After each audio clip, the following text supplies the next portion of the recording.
Okay, fellow dentists, let's dive in to something really critical today. Something that impacts the quality of care we provide, our professional satisfaction, and the very survival of a vital part of our industry, the dental lab. Are you frustrated by the constant squeeze on your fees, especially if you're dealing with PPO contracts? Do you ever feel like you're being forced to compromise on the quality of your restorations because the allowable fee simply doesn't cover the cost of excellent lab work? Have you noticed it's getting harder and harder to find local labs that deliver consistent, high-quality results at a price point that works within these horrible fee schedules? If you answered yes to any of those, you understand the dilemma.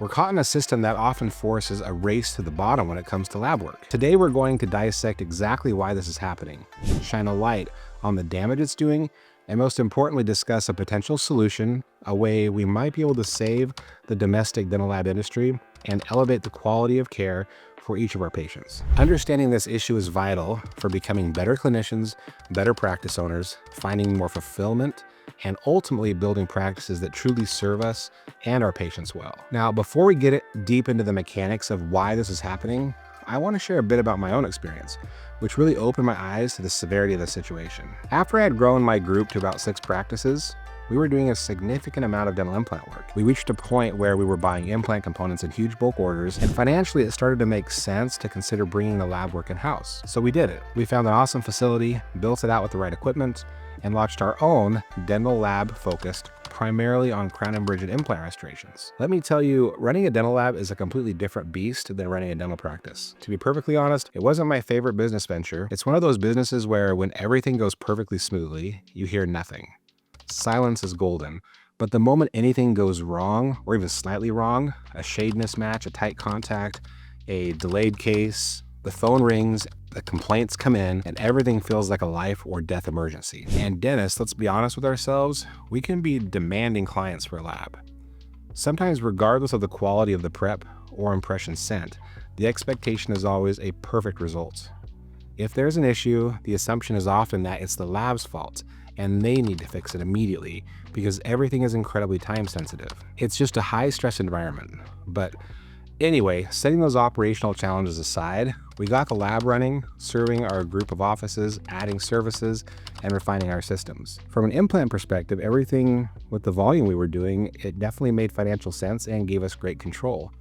However, as we dialed in our quality and really started understanding the cost structures, I gained a profound appreciation for just how difficult, if not impossible, it is for a domestic lab that's focused on quality to compete on price with international labs, particularly those in China. What they can produce a crown for overseas is incredibly low, often close to or even less than just what the raw materials cost us here in the United States.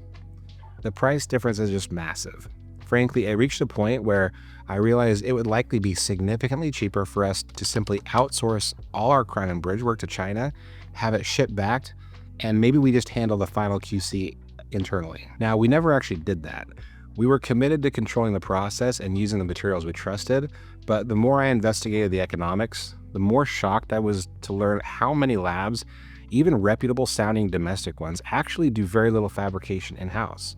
They act more like logistic hubs, outsourcing the vast majority of their work overseas simply because the cost differential is too massive to ignore if they want to compete on price, especially for PPO dental work. I understand why they do it from a business survival standpoint, but this trend is incredibly damaging. These overseas labs, due to wildly different labor costs, regulations, and economies of scale, can operate at price points that are simply destroying the domestic lab industry. They are making it unsustainable for local labs committed to high quality and skilled craftsmanship to survive. This firsthand experience really solidified for me that the pressures we face aren't just minor inconveniences. They are symptoms of a systemic problem driven largely by how fees, particularly PPO fees, are structured. So with that context, let's get right into the core of the problem. Many of us operate within the constraints of PPO contracts. These contracts dictate the maximum fee that we can charge for specific procedures like a crown. Let's use a crown, say D2740 is our primary example. The insurance company sets a fee. Let's imagine it's $800, just for argument's sake. Now, that $800 isn't just for our clinical work, the diagnosis, the prep, the impressions, the temporaries, the seating appointment, the adjustments. It also has to cover the dental laboratory bill for fabricating that crown. Here's where the squeeze happens.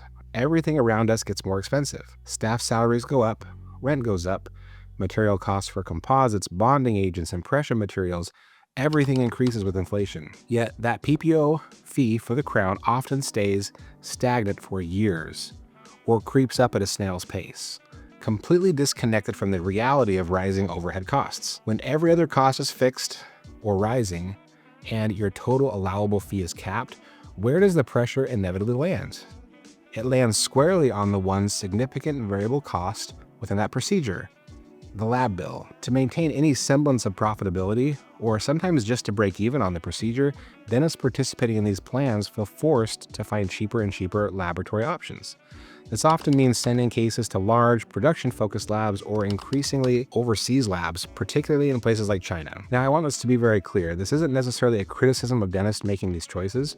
They are often responding rationally to the financial pressures created by the system. When your back is against the wall financially because of garbage fee schedules, you look for ways to reduce your costs. But what is the consequence of this downward pressure on lab fees? First, the quality inevitably suffers. You simply cannot expect the same level of artistry, precision, material quality, and personalized service from a lab charging rock bottom prices as you can from a high-quality domestic lab that invests in skilled technicians and top-tier materials. This leads to more adjustments, more remakes, restorations that don't look as natural, and potentially issues with longevity or biocompatibility. This directly impacts our ability to be the best clinicians that we can be. Second, the domestic lab industry is shrinking dramatically. Skilled technicians are leaving the field because the wages are suppressed.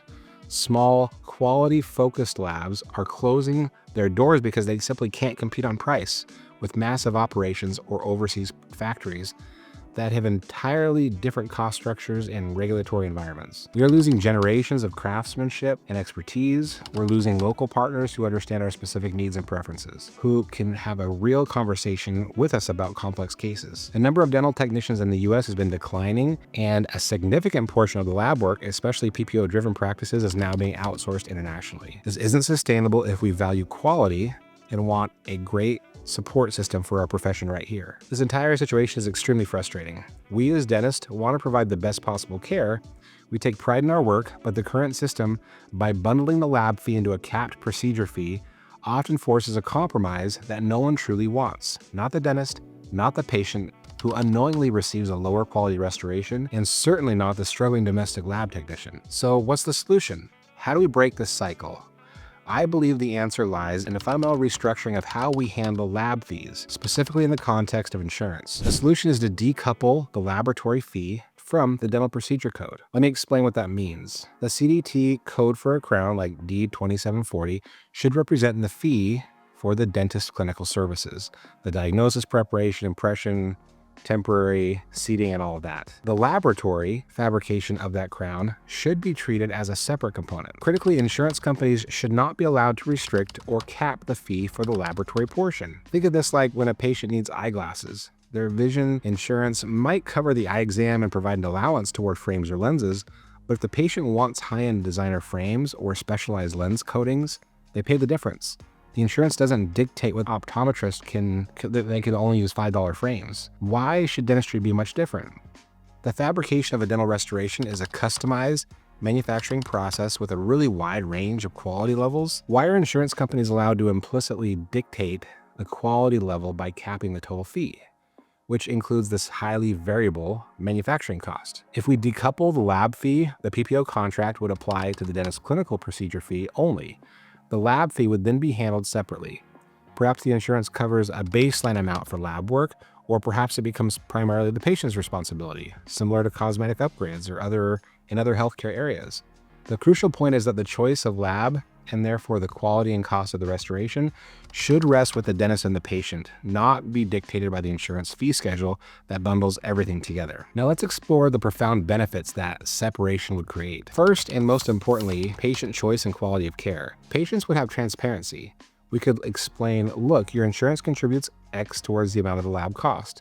We can use a standard lab that fits in that budget, or we can use this excellent local lab known for its artistry and precision, using their premium materials, and this would cost an additional amount out of pocket. The choice is yours. Suddenly, patients who value higher aesthetics, better materials, or the assurance of domestic manufacturing have the option, and they can choose it. They are no longer unknowingly subjected to potentially lower quality restorations simply because of their insurance plan limitations on the total fee for the dentist. This empowers patients and elevates the standard of care. Second, dentist autonomy and professional satisfaction. We could finally choose the lab we believe provides the best results for our patients based on quality, on their service, on relationships, without being dictated solely by the lowest price. Imagine the reduction in stress from fewer remakes, fewer seating appointments, headaches, and increased pride in truly delivering excellent, beautiful restorations consistently.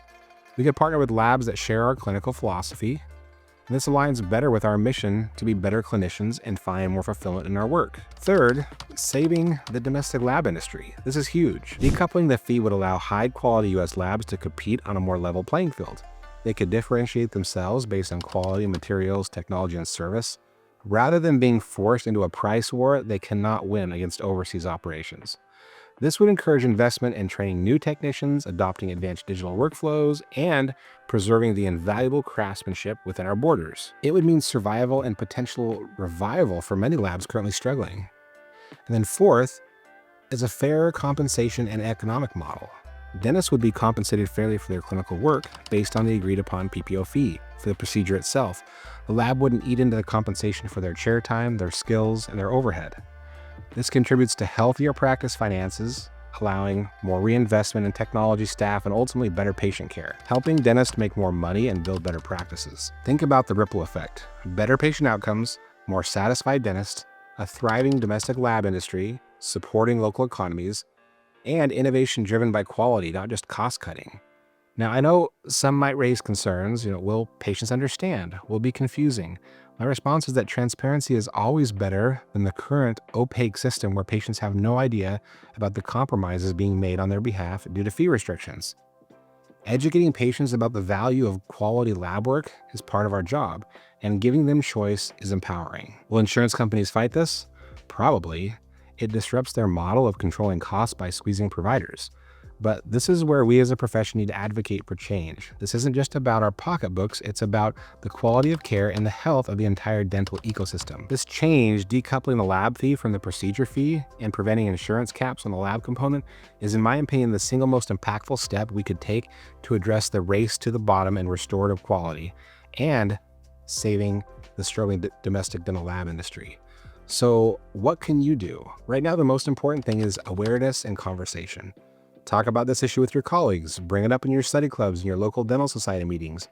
Understanding the economics at play and the consequences of the current system. The more dentists understand and discuss this, the stronger our collective voice becomes. I'd love to hear your thoughts and experiences with this.